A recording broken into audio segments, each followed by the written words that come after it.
Everyone thought Linkin Park's 2026 comeback was just about healing. But behind the lights, the sold-out stadiums, and the new songs, a much darker question was waiting. The music industry today is remembering the life of Linkin Park lead singer Chester Bennington. But in the end, it doesn't even matter. Was this really a fresh start? Or was Chester Bennington's memory being turned into a machine? Emily Armstrong stepped into one of the hardest roles in rock, while Chester's own family spoke of betrayal, erasure, and pain. The band kept moving. The tickets kept selling. The streams kept rising. But the louder the comeback became, the harder it was to ignore what was happening behind the curtain. In 1996, 3 teenagers at Agoura High School in California started a band that did not look built for giant success. Mike Shinoda, Brad Delson, and Rob Borden were still figuring out who they were, yet they were already serious enough to record in a bedroom studio in Agoura Hills. By November 1997, they had put together a 4-track demo and even landed a slot opening for System of a Down at the Whiskey A Go-Go. Those early steps gave them momentum, but the industry still kept them at arm's length. Label meetings led nowhere. Original singer Mark Wakefield left. Bassist Dave Farrell stepped away to tour with Tasty Snacks. The group had energy, ambition, and songs, though it still lacked the one voice that could pull everything together. That missing piece arrived in March 1999, when A&R executive Jeff Blue sent them a singer from Arizona named Chester Bennington. He had been in Grey Daze, and he was not famous. What he did have was a voice that could carry pain, force, melody, and panic in the same breath. His demo audition made the decision almost immediate. The band heard something real in him, and once Chester joined, the shape of Linkin Park came into focus. This was never going to be a band built around one style or one lane. Mike brought rap, keys, structure, and a producer's mindset. Chester brought lift, tension, and a sense that every line mattered. Together, they gave the band an identity that felt bigger than any one member. That identity exploded on October 24, 2000, when Hybrid Theory came out. The album sold 4.8 million copies in the United States in its first year, became the best-selling album of 2001, and later reached diamond status through the RIAA with 10 million US units. Those numbers were huge on their own, though what made them more powerful was the way the music landed in the culture. Linkin Park arrived at the peak of the MTV nu metal era, and their songs connected fast with young listeners who heard their own pressure, anger, confusion, and isolation inside tracks like One Step Closer, Crawling, and In the End. Those songs ran constantly on TRL. And within a year, Linkin Park had become one of the defining rock acts of the new century. The music worked because the band had a real internal conversation built into its songs. Mike and Chester did not function like a lead singer with support around him. They operated more like 2 centers of gravity, pulling a track forward together. One voice could speak with control, while the other cracked open the emotion underneath it. A verse might sound measured. Then the chorus would burst upward and turn the mood inside out. That movement became the heart of Linkin Park's sound, and it stayed there as the band grew. On March 25, 2003, Meteora pushed that growth even further. The album sold about 800,000 copies in its first week, and nearly 3 million in the US by October of that year.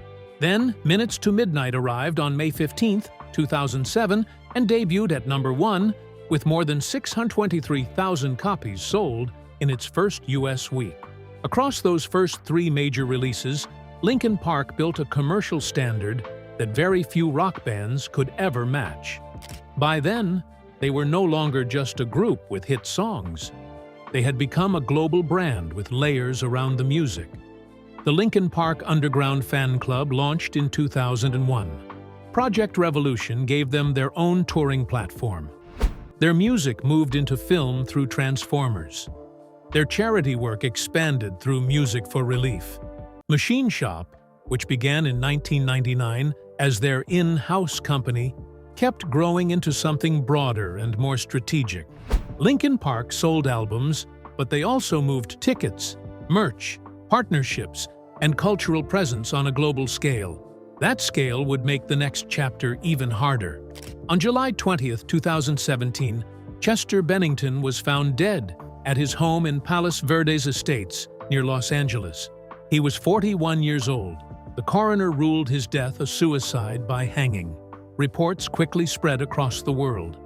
His body had been discovered around 9 a.m. local time. No suicide note was found. A half-empty bottle of alcohol was nearby. For fans, the shock was immediate. For the band, it was personal, devastating, and disorienting all at once. 4 days later, on July 24, 2017, Linkin Park posted a public letter that captured that pain without trying to tidy it up.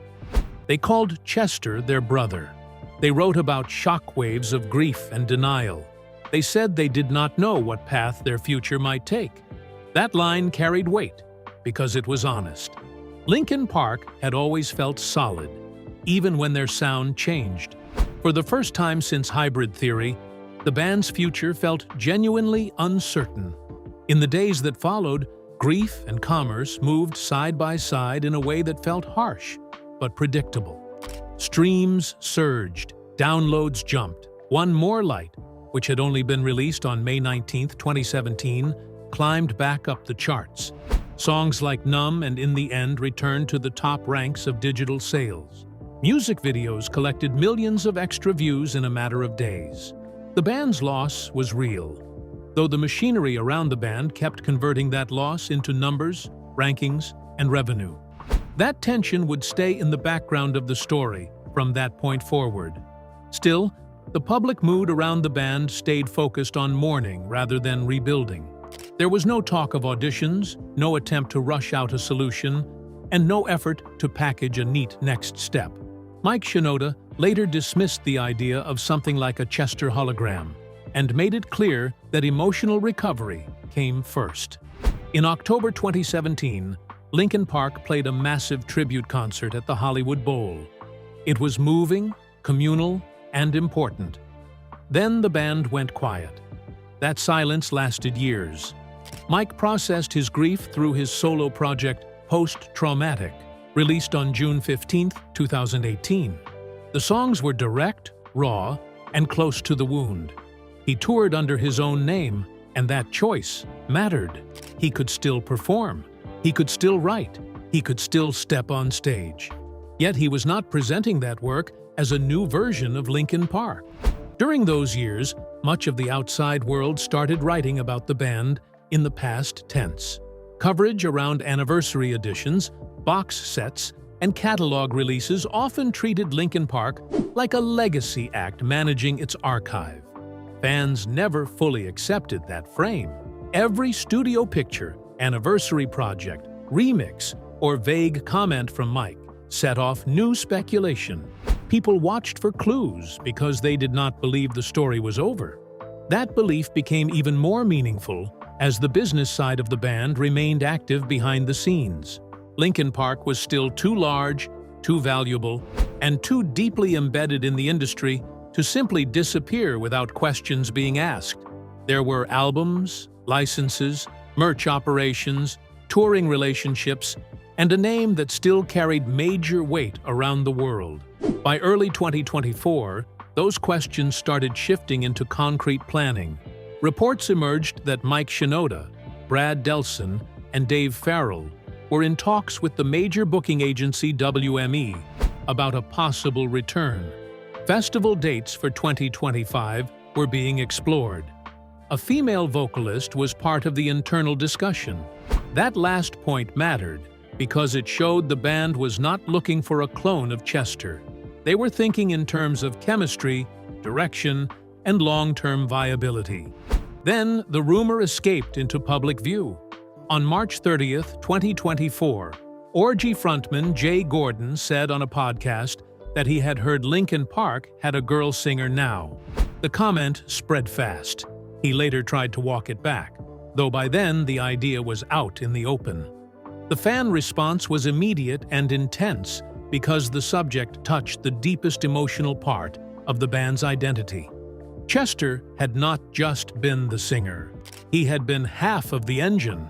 For almost 18 years, Linkin Park had been built on the interaction between Mike and Chester.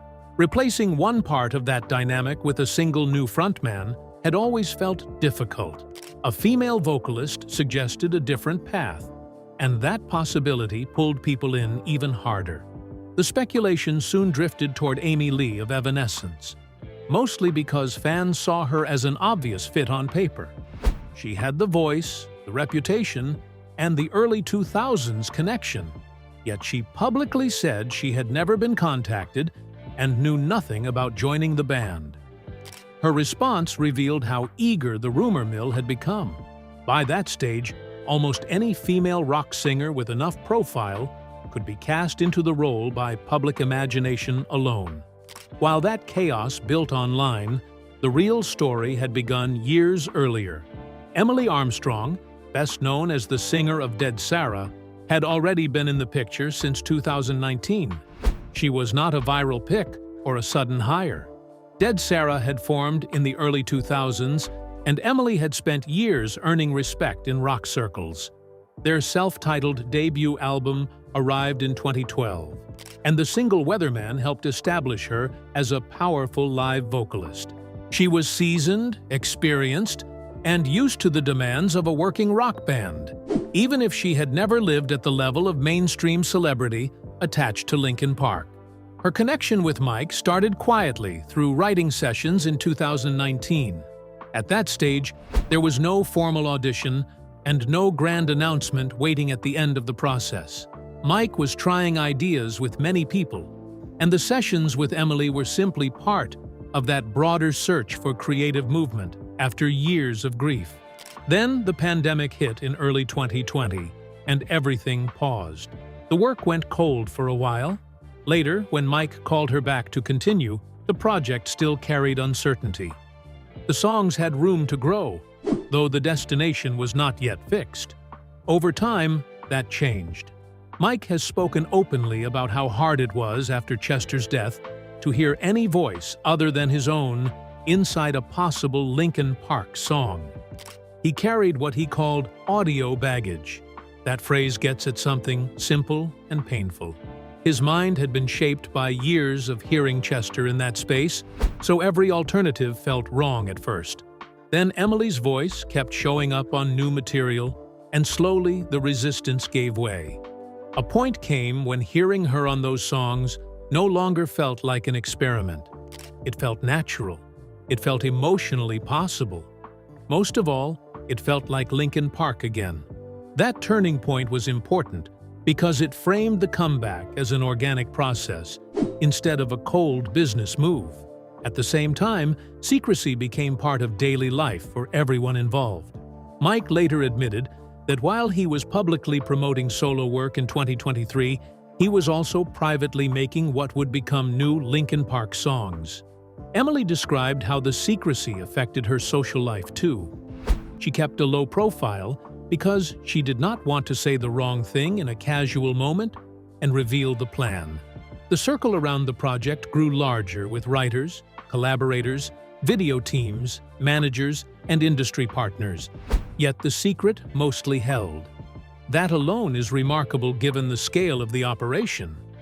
By the time the new era finally emerged in September 2024, it became clear that the band had been moving toward it for much longer than most people realized.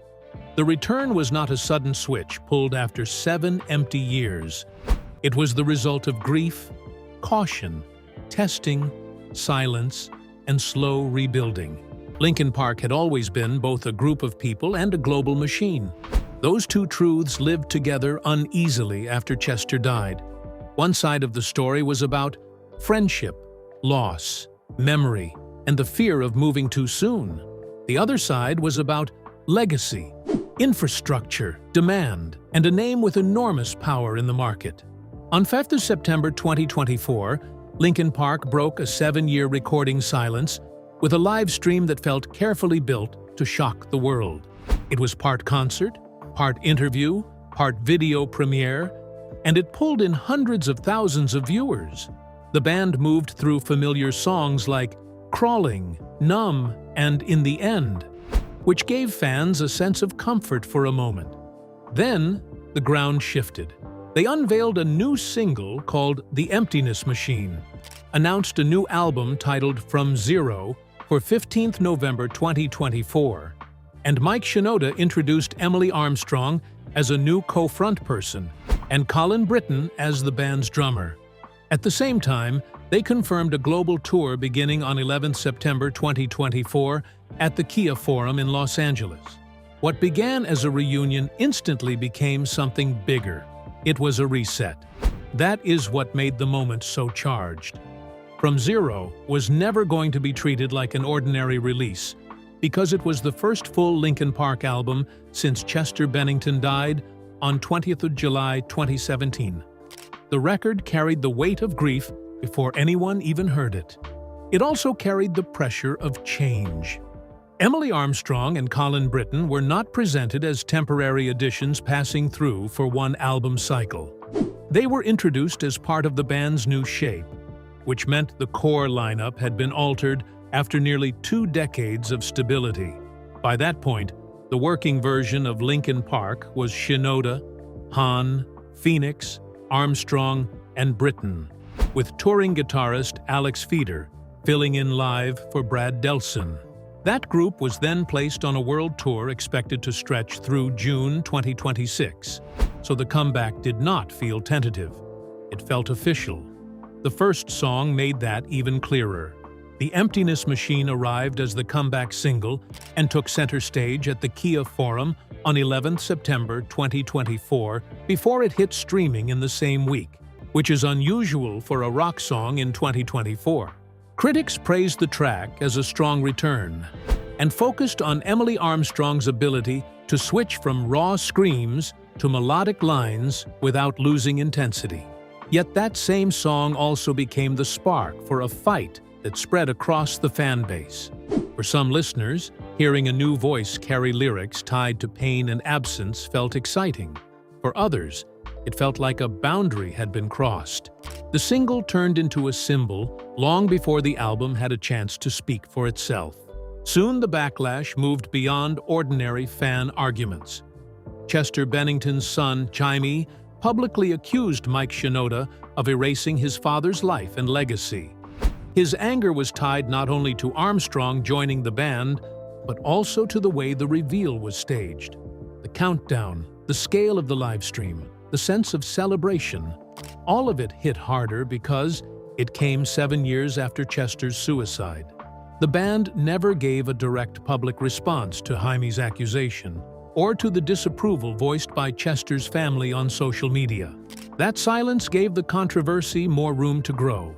Every interview about From Zero and every stop on the 2024 to 2026 World Tour carried some shadow of that unresolved pain. Serious rock coverage reflected that tension because the situation resisted a clean moral answer.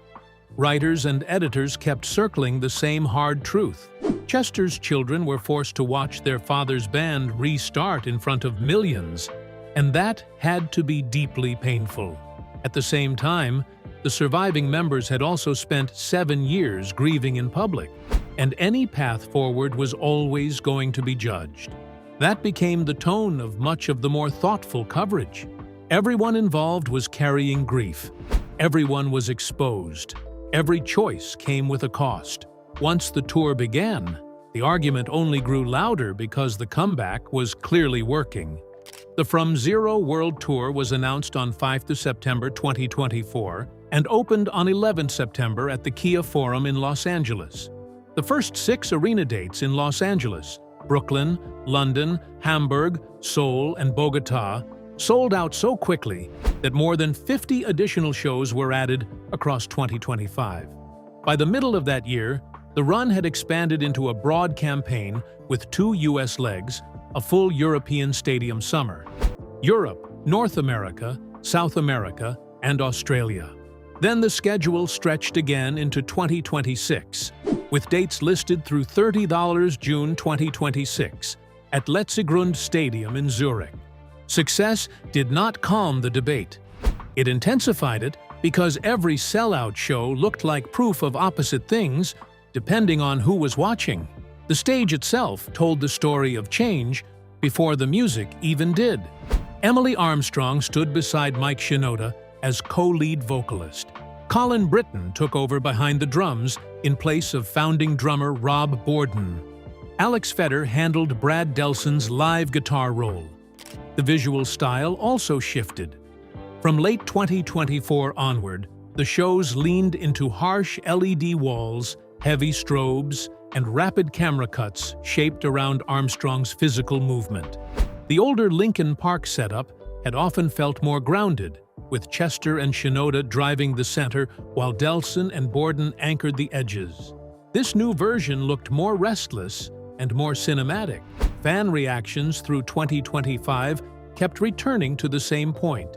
Armstrong's harsh vocal tone and Feder's sharper guitar presence made songs like Heavy as the Crown feel thicker and darker on stage. The scale of the comeback became especially striking in Germany. From Zero reportedly passed 6 million streams there on its first day alone, making it the most streamed album by a band in the country on release day. In its first week, it reached 23 million streams and earned instant gold certification. During that same run, The Emptiness Machine amassed 13.4 million streams and 9.2 million US radio impressions in the tracked period. At one point, analysts noted that only Taylor Swift had launched an album more strongly in Germany that year. Local rock coverage emphasized how unusual that was because Linkin Park was often the only rock act sitting inside upper streaming tiers, otherwise filled with Deutschrap and global pop. The point was hard to ignore. This was not a small nostalgic revival. It was a major commercial return. By 2025, the tour was pushing into places and scales that made the whole thing. Linkin Park had already played 5 sold-out German stadiums, along with a sold-out Stade de France and Wembley Stadium. Then the 2026 route pushed deeper into Europe. Festival slots for Rock am Ring and Rock am Park placed the band as prime headliners for the weekend of 5 to 7th of June 2026. Around those dates sat a dense June run that included Vienna's Ernst Happel Stadium on 9th of June, back-to-back Munich Allianz Arena shows on 11 and 12th June, Sanender die Tourits Tiefwer, Werchter Parklife on 28th June, and the final listed stadium date in Zurich on 30th of June. Reports from fans in Germany kept noting the same pattern. Demand forced extra capacity, extra nights, and a larger footprint than many expected, even measured against the band's old peak years. Heavy is the Crown became the emotional center of that new live era, and also served as the official World's 2024 anthem, yet it quickly grew into something larger on stage. By early 2025, fans were singling it out as the performance with the strongest choreography and one of the most overwhelming crowd reactions. The staging often began almost in darkness. Armstrong would emerge slowly, framed by silhouettes and blood-red light, before the song built toward a long, harsh scream that many viewers said left them stunned. Then the chorus arrived in a blinding wash of white. In those moments, the performance felt like a release point for the whole room. Older fans mourning Chester and newer fans pulled in through esports culture were suddenly shouting the same words together. That shared release gave the song a ritual quality, and over time it started to feel like the new defining moment of a Linkin Park concert. Still, the success of the tour never fully healed the split inside the fan base. For many older listeners, the comeback looked like a cash grab from the first day. They saw the relaunch as the monetization of grief, rather than the continuation of a legacy. The phrase "risky return" followed the band through coverage, which showed that even supporters understood how dangerous the optics were. Comment sections filled with accusations of disrespect, exploitation, and using Chester's name to sell tickets. Then a second wave of commentary pushed back from the opposite direction. Some outlets argued that commercial success itself settled the question. The band was selling records, selling tickets, and filling arenas again, so critics were framed as emotional, nostalgic, and out of step with reality. That tone only deepened the divide because it made those still grieving feel dismissed rather than heard. Online, the split could turn vicious in seconds. On Reddit, YouTube, and music news comment sections, one side argued that moving forward was the only honest way to honor a singer who had always written about survival and struggle. The other side kept repeating a much harsher line, that Linkin Park died on 20th of July, 2017. Discussions about future music or set lists often collapsed into fights over whether Armstrong should sing songs like Numb or One More Light at all. For some fans, buying a ticket in 2025 or 2026 felt like standing by the band. For others, it felt like crossing a line. Each side believed it was protecting something real. What made the story more complex is that the fear inside the band matched the fear outside it. Dave "Phoenix" Farrell later admitted that the From Zero era came with a huge number of questions, even for the members themselves.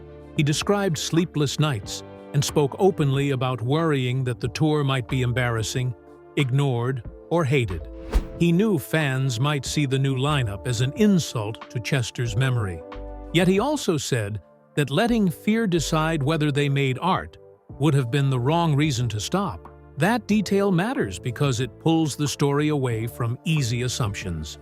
The band was not moving forward without doubt. They were moving forward through it. At the same time, the comeback looked less and less like a temporary experiment and more like a serious business structure built for years, not months. By early 2025, industry reporting suggested that Linkin Park had already been working with WME to map out a 2025 to 2026 touring cycle, and the plan reportedly included finding a female vocalist who could front a full global run rather than appear for a one-night tribute. That gave the relaunch a very different feel. It suggested long-range planning, professional infrastructure, and a clear commercial shape. When Phoenix spoke in April 2025 about wanting to get new music out quickly to support the road schedule, it reinforced the same idea. This was not an emotional impulse that happened to become a tour. It was a coordinated return. The European rollout in 2026 made that structure especially visible. Dates arrived almost a full year ahead of time. Stockholm was set for 29th of May, Hamburg for 1st of June, Vienna for 9th of June, Munich for 11 June, Lyon for 16 June, Lisbon for 21 June, Madrid for 23 June, and Florence for 26 June. Those 8 shows alone covered Sweden, Germany, Austria, France, Portugal, Spain, and Italy through a mix of stadiums and major festival slots. Within 2 weeks, demand pushed the route outward.